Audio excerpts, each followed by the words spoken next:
Magandang hapon sa lahat. Nagdal ko na yung mask ko. Magtalayo naman tayo. Sobrang layo. Talagang hindi aabot ang COVID. At kumalsik daw yung laway na may COVID. Kaya mag-alala, 2 days ago, lumabas yung result ko, negative na. Muli, magandang hapon doon sa una-una sa pamunuan ng kampanya. Yung din doon sa mga department heads, members ng KKDA, Kabataan kontra Droga at Terorismo. Sila yung mga kasama namin sa Philippine National Police sa pagsusulong ng mga kadikain ng ating pamahalaan. Pagpasensyahan nyo na medyo late pa ako. So, muna ko kasi kanina yung isang company natin dito sa San Rafael. Kung doon yung pinuntahan namin, majority are women. Dito naman puro guys. Lalaki. Sigurado kong lalaki lahat. Meron din babae din sa dulo. So, kamusta po kayo rito? Baba na ako. Kamusta po? Nag-stop po ba kayo magtanong nung ECQ natin? Ang trabaho? Nag-stop ako na? Matagal? Ilang buwan?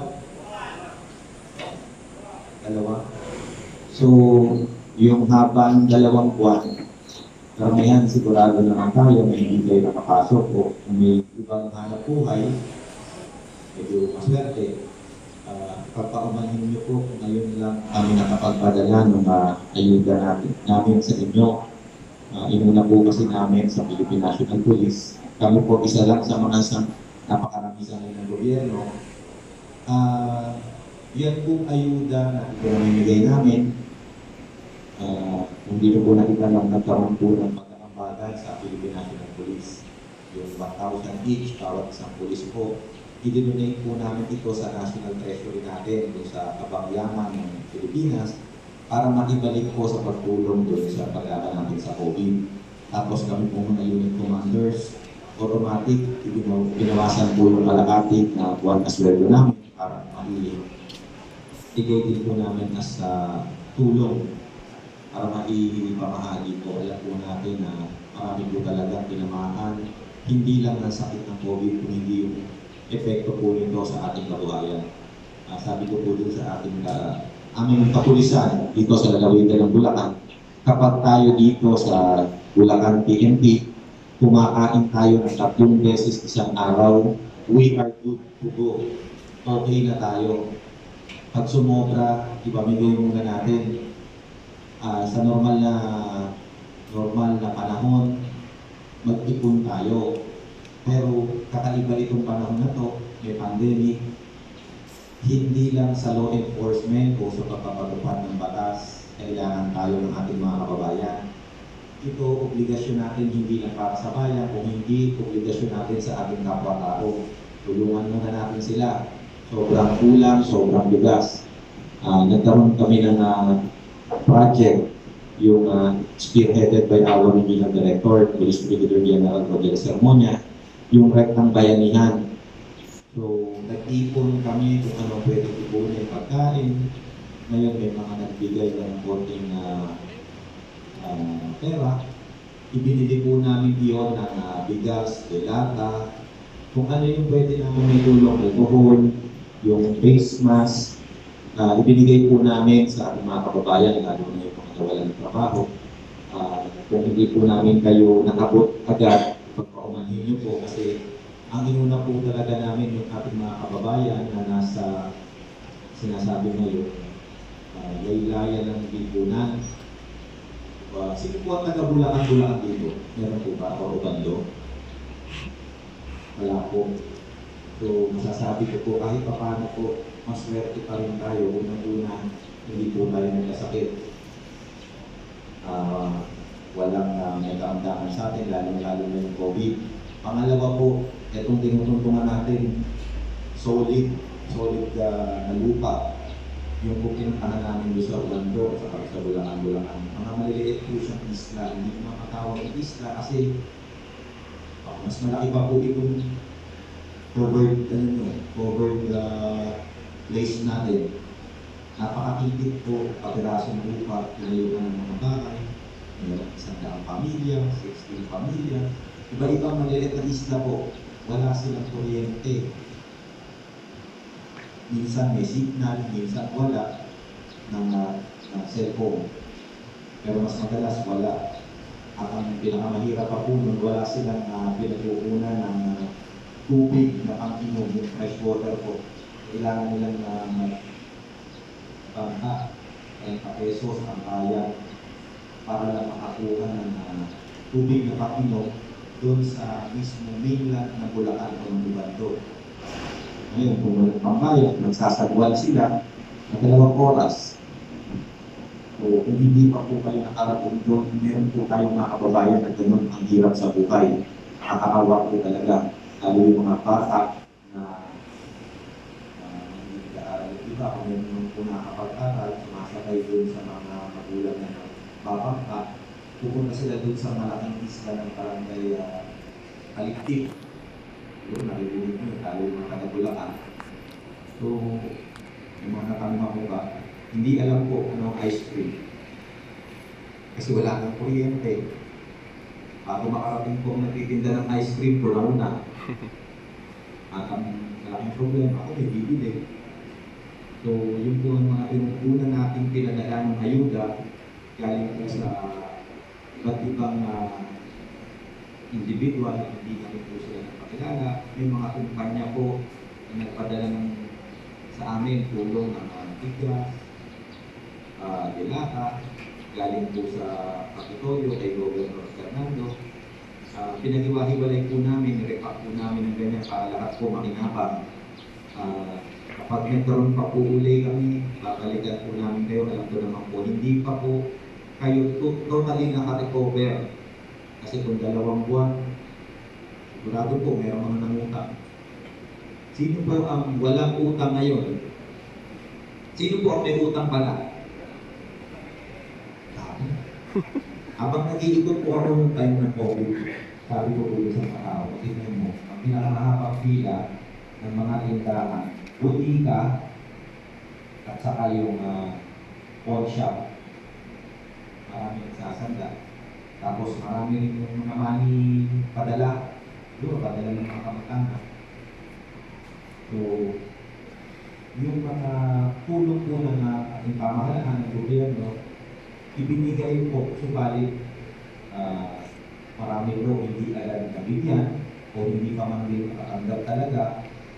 Dahil po, pasensya na po kayo, yung po binigay po kasi na tulong yung SAP, kung nakatanggap po ba siguro yun, pero hindi. Yan po kasi data na ginamit sa SAP. 2015 po, every 5 years po kasi nag-update ang national statistics. So, ang huli po ng update 2015, dapat po 2020 mag-update. Kaya lang po, January pa lang, nagkaroon na ng COVID. So, ang naging basihan po ng pamimigay ng 2015, noong time po ng 2015, tapos 5 taon na pong nakakalipas, marami po dyan hindi ka nag-asawa, wala kang pamilya. Marami rin po dyan, hindi pa sila nakatira roon sa barangay na yun, doon sa bayan na yun, bago nilipat. Kaya kung naintindihan natin, nagkaroon ng pangalawang ayuda ng pamahalaan. At hindi rin po natin makitanggi, marami pong nakakantala. Alam na kung narinig nyo naman po, meron resto, ang pulis Bulacan ninyo, na may gagawat. Yan po ang hindi po natin pinakayagan. Wala pong perfectong gobyerno. Tanggap na po siguro natin yan. Kahit po mahulan na bansa, Estados Unidos, Russia, China, o mga bansa sa Europa, hindi po sila perfecto katulad ng din po natin. Paminsan-minsan sabi na po, pag tumubuan ka mo, meron talaga lumilihis. Yun, yung mga nalihis ng landas, ulo. May kaso pa po sila. Hindi lang po 10 ang sinampaan ng kukulang na gumanda ng ating kapulisan. Yung mga pinaki-aki po na acceleration group program, narinig naman po yun. Ganun din po, nakakalungkot naman din po isipin, may mga kababayan po tayo tumanggap ng SAP, ng 4Ps, na isa po sila o may mga na-aresto sa paggamit ng pinagbabawal ng gamot, pagsusugal, pag-inuman, pagkatanggap po ng ayuda, tumuloy sa sugalan, tumuloy sa bilihan na kung saan pinagbabawal na gamot. Nakakatawa nga po ito. May nahuli rin sa may kawayan rin. Marilaw. Pagtanggap nung sa yung amelioration na program, nagpariban si ate ng buho.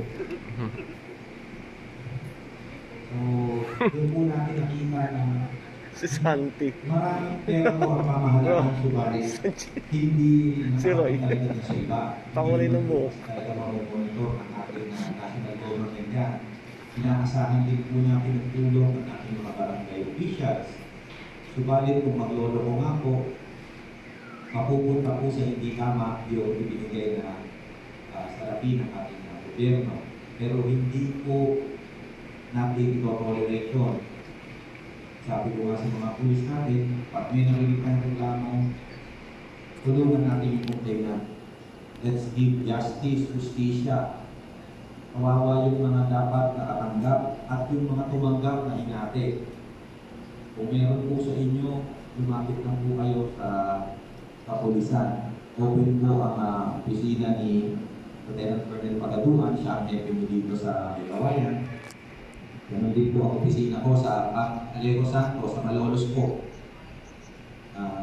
Sampahan po natin ang kaukulang reklamo kung nakagabyado po kayo tungkol po din sa SAP. Ganun din po, ang may project po kami, yung JIPCO. Sino na po ang nakarinig sa inyo ng JIPCO? Yung Joint Industrial Peace Concern Office. Project po ni General Sermonia, inadapt na po ng PNP. Dito po naglalayo po na pangalagaan, hindi lang po ang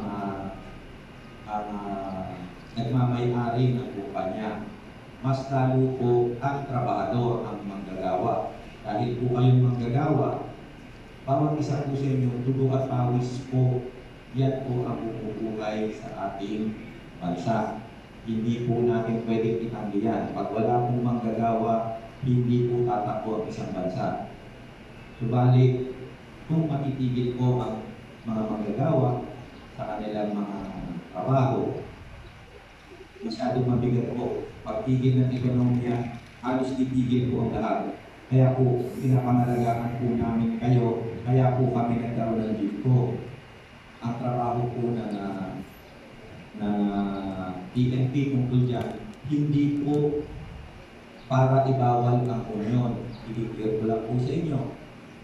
We encourage po yung union, karapatan po ng bawat manggagawa yan. Subalit ang iniiwasan po natin ay ang pagkakaroon ng huelga at matitigil ang isang kumpanya. Bakit po?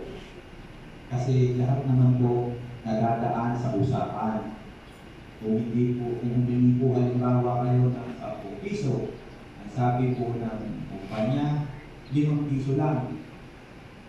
Titigil niyo po ba agad ang pag-uusapan? Titigil ang trabaho? Sana po hindi. Dahil ang matatalo po ang trabahador. Ang kumpanya po, mayaman ng kumpanya. Titigil yan, makabawasan ng kita, pero buhay yan. Ang ordinaryong manggagawa po, pag tumigil ang trabaho, saan tayo pupulutin? Galing din po ako sa katulad nyo. Masa, ordinaryong Pilipino, hindi po ako pinanganak na may kutsarang ginto o pilak sa bibig. Kung hindi nyo po natatanong, I was born and raised. Pinanganak po ako at lumaki sa Tondo, Maynila. Sanay po ako makipagsunduhan sa kalsada. Sanay po ako kumain ng nakakamay. Nagkataon lang po na naglaga rin ako siguro mag-aral. Sinuwerte sa kabutihang palad po, nakapasok po ako sa akademya. Hanggang umabot po ako dito. Kaya kung naiintindihan ko po kayo, ang nakahalubilo ko po at sa murang edad po namin, hindi naman kami pinalaki ng magulang namin na natanggap lang ng tanggap ng pera. Elementary po ako, natuto ako magawa ng yelo, magawa ng uling, may maliit po kami sa isang store. Deliver ka ng case na beer. Hindi naman uso po ang tricycle nun o sidecar. Pakabaruhan pa kami ng tatay ko pagka isang case ng beer, tricycle ko pa. So kung may order po, ibibili namin yun. So pinaghihirapan din po namin, ang babakunin namin. Kung gusto mo ng t-shirt o sapatos, at magtrabahugan mo. Mga 7 buwan, 8 buwan siguro namin pag-iipunan yun. Yung mga sapatos na grocery nun. So karamihan dito kasi gulat ko naman. Yung hindi na umabot sa grocery, mga bata-bata pa yun, yung mga baby shoes. Paghihirapan namin yun. So, nakukuha sa usapan, hindi pwede sa dahas or hahatakin tayo ng mga ilang grupo na para mag-aklas agad. Kuhanin muna sa paupo, kumbaga sabi niya. Kasi walang ibang malulungkot kung hindi tayo pare-pareho. Pag nagsarap ng kumpanya, pag hindi kayo nagkasundo, maapektuhan ang pamumuhay ng bawat isa sa atin, ang pamilya natin na may mga pinag-aaral tayo. Ganun din yung industriya na ginagalawan nyo. Ito yung mga pipes, tama ba? Mga tubon. Pagka kayo nag-apektuhan ng mga ganun, rally o closure, tataas din yung presyo niya. Hihina ang ekonomiya natin. Ang isang sample, yung sa Nutriasia, napasukan na hindi maganda yung pag-uusap. Nagsara ng ilang buwan yung Nutriasia. Sabi ng Nutriasia, sa 300 po nag-rally sa amin, nagpaligada. 11 lang ang empleyado namin. So, chinek po ng kapulisan yun. Ang mga nag-rally, taga-Parola, Isla Puting Bato sa Tondo, Paseco sa Maynila, taga-Pandi na hindi naman empleyado. Pero sino ang nag-suffer? Yung manggagawa po mismo sa kumpanya. Nakapag-trabaho ulit sila, patuloy naman kahit pa paano binigyan ng tulong, subalit yung mga sumama yata, hindi naman binigyan ng tulong, hindi rin naman natin makisi ang kumpanya kasi nga, paano mo naman kapasweldohin kung binarikada ka ng ilang buwan, multi-million po ang nawala sa kumpanya. Alam natin, masakit sa kanila yun, pero mas masakit po yung pang-araw-araw ng mga kailangan ng ating mga kababayan na nawalan ng trabaho. So kaya po namin sinasabi sa inyo to para po malaman nyo na kami po sa Philippine National Police, lalong-lalo na po dito sa Lalawigan ng Bulacan. Kakampi nyo po kami. Kung may naririnig po kayo tungkol dun sa GPO na programa po ng pamahalaan ng Philippine National Police na nagsasabing hindi kami para sa mahirap, anti-union daw, nagulat nyo ang anti-union. Mali po. Hindi po kami papayag na masira po ang hanap buhay niyo, masira rin ang kumpanya, sa mga misinformation po. Kung may mga concern po kayo, you are always welcome po. Pareho po yan ang nagmamahari ng kumpanya at ang lahat ng manggagawa, i-entertain po namin, tutulungan po namin kayo. May programa po kami yung Rectang Connect Action Agad. 12:30 po hanggang alas 2 ng hapon, Lunes hanggang Biyernes. Live po yan dun sa YouTube TV at saka po sa Facebook Live at saka sa AM Radio. Hindi ko po alam kung makakapanood kayo kasi may trabaho po. Pero sa mga kapamilya niyo po sa inyong mga tahanan, pwede po silang mag-live ng sumbong. Sumbungan po ng bayan nyo, yung Rectang Connect Action Agad. Ang host po nun is General Sermonia. At meron po isang maganda tayong activity o aktibidad sa darating na Lunes, dito po gagawin yung rectang connect action agad sa lalawigan ng Bulacan sa Malolos po. Ang ating butihing Gobernador Daniel Fernando po ang co-host sa Lunes. So kung may mga hinanating po kayo, reklamo na gusto nyo ma-actionan po agad, ina-encourage ko po kayo na kahit mag-messenger po kayo. Sino po may mga Facebook dito sa inyo? Lalo marami rin friends yan. Pwede kayo mag-messenger doon kasi naka-live naman yun. Mag-message po kayo kung ano yung hinanatin nyo, and then may tatawag po sa inyo, o kahit kayo na po ang tumawag, ipapatch po kayo, at agad-agad po kontakin po kung sino yung ahensya ng gobyerno or kumpanya na kailangan pong bigyan ng aksyon para po hindi na po kayo matagal na nagpo-proseso ng mga papeles. Tatawagan po agad yun. Yan po nga rectang connect action agad, yung sumbungan ng bayan. Napakarami po namin mga natatanggap, yung complaint, yung mag-messenger sila sa amin, o kaya yung PM, yung tawagin, yung personal message sa Facebook. Simula sa nawawalang pambing, nawawalang altero, nawawalang boyfriend, nawawalang asawa na sumakbilang bahay, lahat po na isusumbong doon. Doon sa mga broken hearted, pwede po kayong tatawagan pa rin naman namin kung sino man yung nakatulog ng inyong mga puso, pero siyempre ang desisyon sa kanya pa rin o sa inyo pa rin. So, yun po, yung mga sample. Nawawalang kaldero, nag-aaway yung mga kapitbahay sa loob ng 2 buwan na. Dahil lang sa nawawalang kaldero. Anong aksyon? Imbestigahan daw namin. Sabi ko nga po, palitan na lang natin. Pupuntahan natin sa Pandibulacan, gasolina, magkano. Tapos magsasampa ng kaso, pag-iimbestiga ang pulis.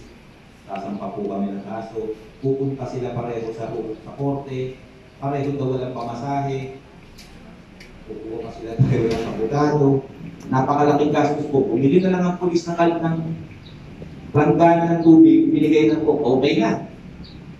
So yun po, yung mga actionan po namin na mabilis, kung kaya namin, bigay agad. Opo. Pati nawawalang aso, na tinulunan ng kapitbahay, nagtawag na rin po sa amin. So, ngayon po, ipinadala lang po natin sa inyo yung mga ayuda. Kapag may dumating pa po sa amin, makakarating po ulit. At samantala po, tiis-tiis muna, nasa pandemic po tayo. Yung pamahalaan naman po, ginagawa ng lahat. Hindi lang po siguro maintindihan ng iba, bakit kailangan gawin yun. Subalit, lahat po yun may adhikain o may purpose po. Ang nagdesisyon po dyan, hindi lang po isa o 2 tao. Interagency Task Force po, yung IATF kung naririnig niyo po. Sanay po ng iba-ibang gobyerno yun, magkakaroon po sila ng diskusyon at nagkakaroon ng isang desisyon kung ano po ang ipatutupad ng bawat ahensya. Katulad po sa amin, sa Philippine National Police, yung sinasabing lockdown, quarantine, yun po ang naikakang sa amin. Subalit, sumobra na po doon yung kailangan namin gawin dahil hindi naman po ito ordinaryong panahon.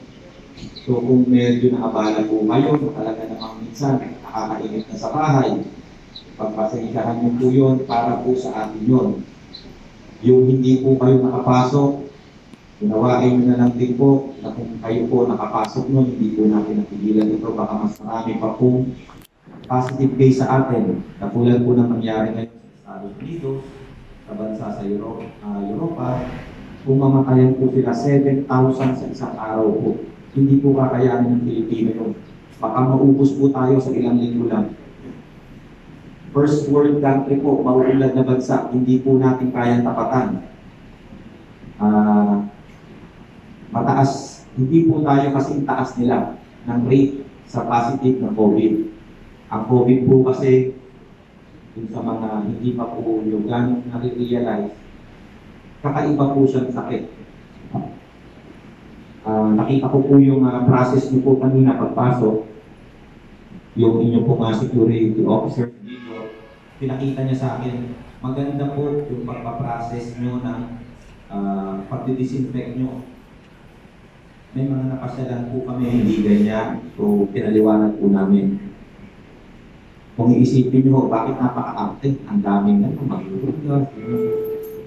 Tama po yun. Kasi po ang COVID, pagka dumura po kayo dyan, tuyo na siya. Nandyan pa rin po ang COVID. 48 hours po, 2 araw, nandyan siya. Hindi natin nakikita. Nag-basketball ka, tumama ang bola dyan. Nakawakan mo ngayon ng bola. Lahat ng umawak sa bola, lipat. Kaya po bawal ang basketball. Ganun po matindi ang COVID. Hindi po siya nawawala pag tuyo na. Bubuhay po siya ng 48 hours. Ngayon po sa mga air condition na kwarto po, kulang sa init, mas matagal po siya nabubuhay. Lalo na po kung nalalagay po siya sa mga salamin, metal, mas matagal po ang buhay niya. Nahawakan niyo po, i-treat po natin sa isipin niyo po siya para sa tinta ng golpe na kulay itim. Kapag po nahawakan niyo, napunta sa kamay niyo, lahat po ng hawakan niyo, nalilipat po siya. Hindi po siya yung pag lumipat lang dito, nahawakan mo to, wala na sa kamay mo. Hindi po ganun. Nanganganak po siya.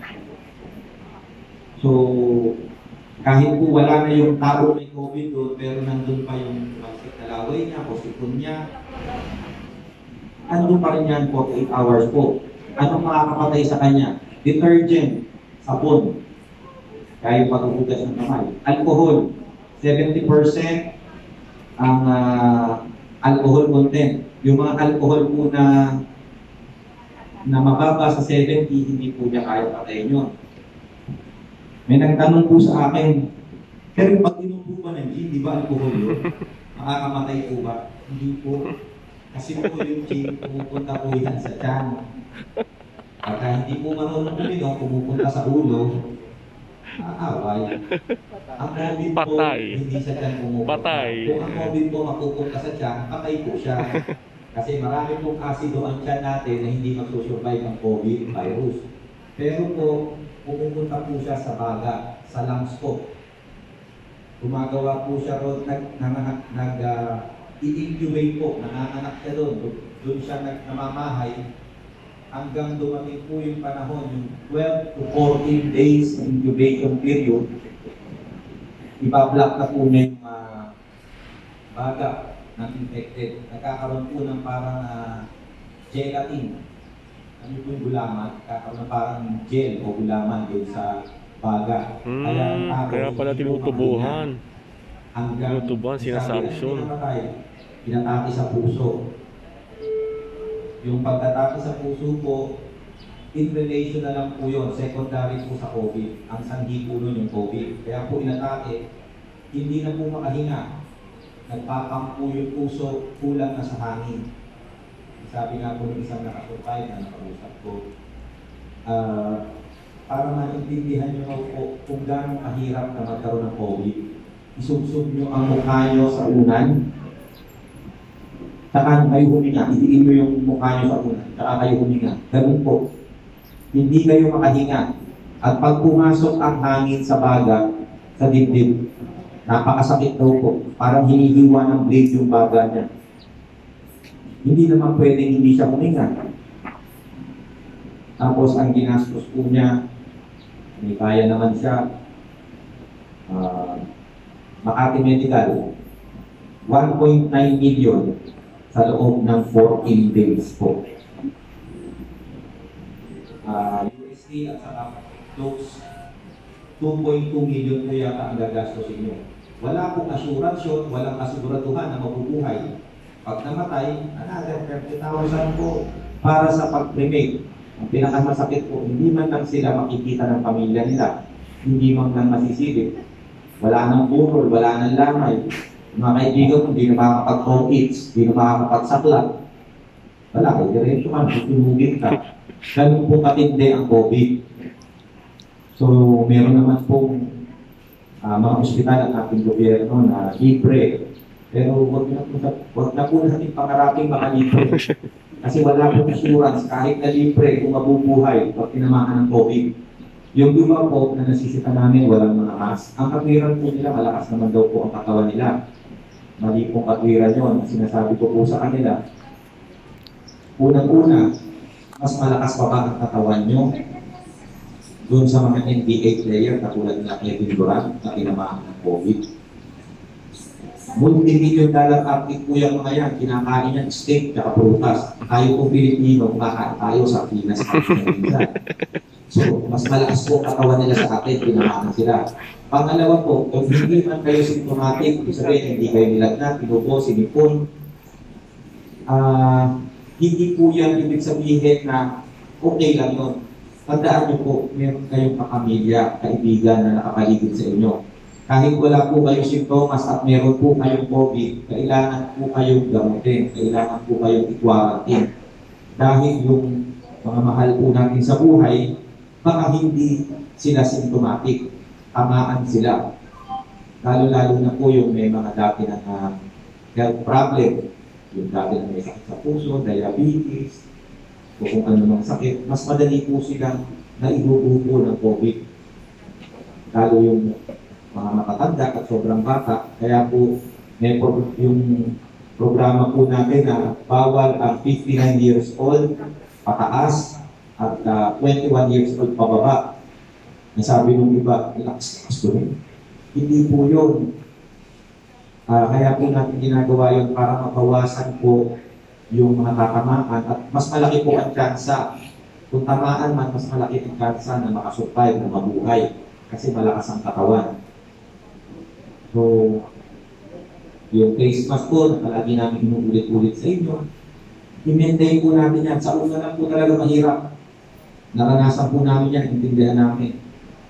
Hindi pa po kayo nagpe-face mask, kami po sa mga checkpoint.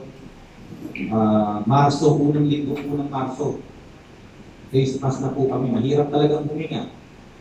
Pero ang sabi nga, anong gusto mo? Mahirap huminga na naka-face mask o talagang hindi ka makahinga dahil na-COVID ka. Tapos iwasan po natin yung paghawak sa ating mga ilong, bibig, lalo-lalo na po sa mata kasi meron na pong pag-aaral na medical na mas mabilis pong makapasok sa katawan ng COVID virus pagka sa mata po. So, kahit makakinap po yung mata nyo, kung may malinis po kayo tissue, yun ang gamitin po. Pero mas maganda po, paghugas muna ng kamay, mag-alcohol.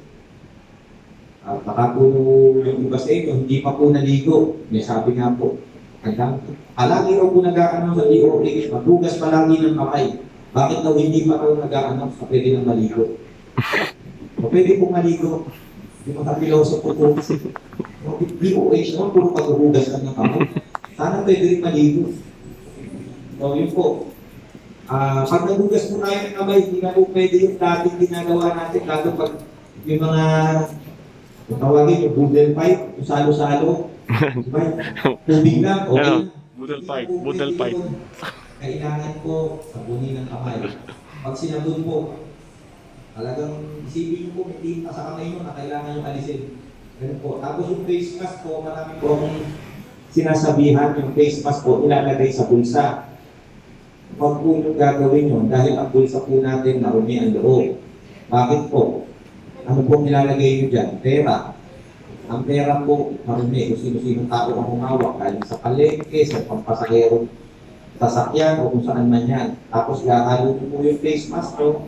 Pag lipat po ng virus, sinhood nyo po. Swak. Ganun po, huwag po ilalapad po saan-saan face mask. Lalo na po, kung yung parte na loob, yung kung ano po yung nasa ilong nyo. Pag yan po itinatong nyo rito, may COVID patient pa lang umating. Asip dito yung sipon. Ay wala na siya, akala nyo walang tao. Okay, dito walang tao. Patong po muna, malinis naman. Nandun na po yung COVID sa mask nyo. Yung face mask po na disposable, maramihan sa inyo, washable naman. Sana po, araw-araw i-wash nyo. Tapos ang damit po natin suot. Kung galing po tayo sa labas, bago po kayo pumasok sa inyong mga tahanan, bago po kayo umakap sa inyong mga anak at asawa, ang galing po muna, maligo na po muna tayo. So yung medyo tamad kong maligo, yari ka. Ligo ka muna ngayon. Bakit po? Kasi kinakapitan po ang damit natin. Pag hindi po nilaban yan, 48 hours po, nandiyan ang virus. Akala natin malinis, pero hindi po. May virus po yan.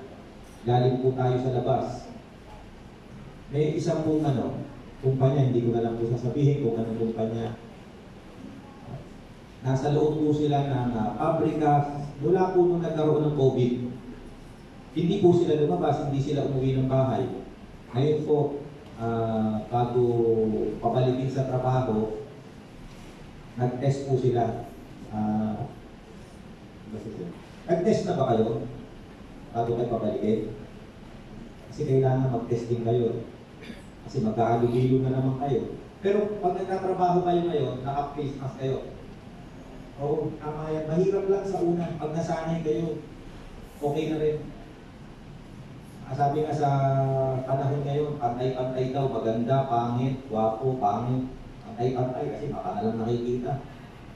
So, yun po. May nakita, may nag-test po sa kanila. Napakarami pong nag-positive. Tatakas na, hindi naman sila lumalabas. So, inimbestigahan po ng ating kapulisan. Meron po kami contact tracing sa PNP. Kasama po ang PNP sa contact tracing. Yung contact tracing po, yan po yung naghahanap o nag-trace kung sino yung mga nakahalubilo ng isang tao na positive sa COVID. Kasi po, lahat po ng nakahalubilo niya, pwede pong nakawa niya. So, kailangan po i-quarantine po yun. Kasi bawat isa po sa kanila, carrier na po. So, i-quarantine, doon sila sa bahay o sa isang quarantine facility. Hindi po sila pwedeng lapitan. Nakakalungkot po, pero ganun po talaga dapat. Tataka sila, bakit po sila nag-positive? Ang dami nila, hindi po sila lumalabas. So, sa pag-iimbestiga po namin, may isa lang po sa kanila namimiling. Sumasabay doon sa truck, pag-dideliver sa Metro Manila, balik sa province dito sa bahay natin, sa Bulacan. Yun lang ang nag-iisang lumalabas. Nung tines po yung tao, positive siya. So nakuha po niya sa ibang lugar, nadala niya doon sa Africa. Hindi lumalabas sa kasama niya, siya lang. Ang problema po nila, lahat sila doon sa Africa, dahil kapira nila, wala namang pumapasok dito, walang may COVID. Wala sila lahat mas. Sa initial po na 10 sinek, may isang daan po sila, 10 pa lang natin. Akin po yung positibo. Paparating kayong ibang test kit. Ganun po nakakatakot. So, hindi po makapagbukas ulit yung kumpanya dahil po pati yung may-ari, ayaw na pupunta doon sa kumpanya. So, ganun po natin i-treat dapat itong COVID. Ito po ang ating new normal. Sana po hindi po yung isipin na dahil GCQ po tayo, magre-relax po tayo. Kung ano po yung pag-iingat natin noon, ganun pa rin po. Kaya nga po, yung mga plastic na pinaglagyan namin, pagdating niyo po sa bahay, pwede niyo po sprayan ng konting alcohol. O kaya itabi niyo muna. Walang gagalaw, 48 hours lang naman. After 48 hours, patay na naman yung virus. Ganun po ang dyan, ang technique. Kaya nga po, sa ating mga piitan, mga kulungan natin sa mga presinto, sa mga stasyon, sa Bulacan, wala pong nagkasakit na preso. Bakit po? Wala silang nakahalubilo sa labas. Doon lang sila. Ang pagkain po nila, inilalagay lang sa labas stasyon, i-sprayan po ng alcohol yung mga plastic, pagkaraan po ng ilang oras, saka pala ipapasok. Hindi po namin pinayagan na makahalubilo nila yung mga dalaw nila kasi isa lang pong preso ang magka-COVID, tatamaan po lahat ng preso. Eh magkakadikit po yan. Hindi naman po namin pwedeng pakawalan lahat ng preso natin. So, muli po, nandito po ang inyong kapulisan, ang PFD Bulacan, ang Philippine National Police. Handa po kaming maging kaagapay nyo pang-araw-araw, nag-aawaan nyo dito. Kung ano po ang pwede namin maitulong, kung ano man po ang lalayo ka, Master. kakayanin po namin, bibigyan po namin na mapupunan at masolusyonan. Huwag lang po yung sa pag-ibig. mahirap po yun. Nandito po kami. Ito po uli ang inyong Provincial Director ng Bulacan. Ako po si Police Colonel Lawrence Bonifacio Pahipe, kasama ng mga kaagapay nyo dito po sa Lalawigan ng Bulacan. Maraming salamat po.